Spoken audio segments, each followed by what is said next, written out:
Lesson 9. Are you up against a wall? Breakthrough with a new metaphor. Anthony Robbins, notes from a friend.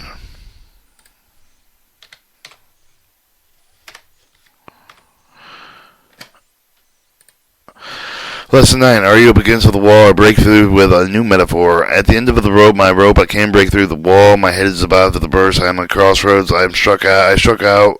I'm floating on air. I'm drowning. I'm happy as lark. I'm reached the dead end. I'm carrying out the world on my shoulders. Life is a bowl of cherries.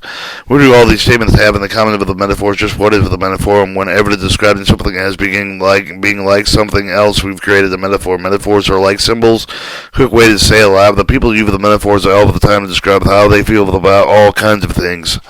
Life is a battle, life is a beach. For the are two metaphors, two very different ways of looking at the world. What goes along with thinking life is a battle, with the describe life in a way you probably believe that people are always fighting one another. And it shows guy playing chess. Life is a game. But all you've said, life is a beach. You might believe that people that could have fun together. Metaphors that make the difference. But behind every metaphor is a system of beliefs. When you choose a metaphor to describe your life or the situation, you choose the belief that it supports to. This is why you want to be careful about what you describe your world to yourself and to anyone else.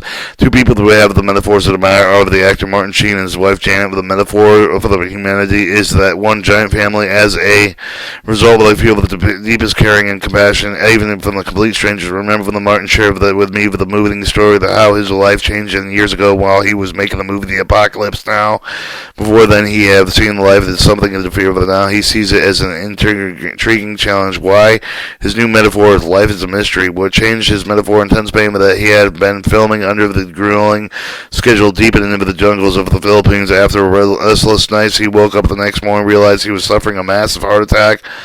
Portions of his body were numb and paralyzed. He fell to the ground and through nothing but the sheer power of his will crawled to the door and managed to get help. Through efforts of the film crew and the doctors, even the stunt pilot, Martin was flown into the hospital for an emergency care. Janet rushed to his side and he was becoming weaker from each moment that he refused to accept graveness of his condition, so she knew that Martin needed strength. She smiled brightly into him and said, "It's just a movie, babe. It's only a movie." And Martin had told himself that in the moment he knew that it was going to make, he couldn't laugh, but he began to smile, and with his smile he began to heal.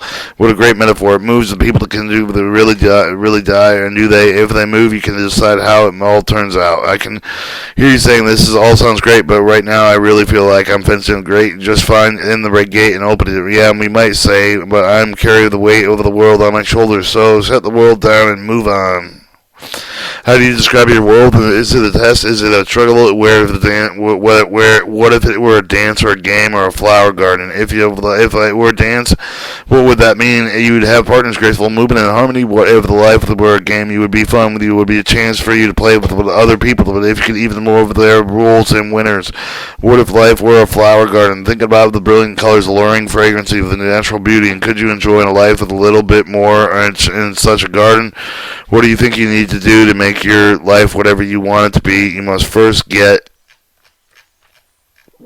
Lesson 2, ready, set, goal. How setting goals can build your future. Lesson 10.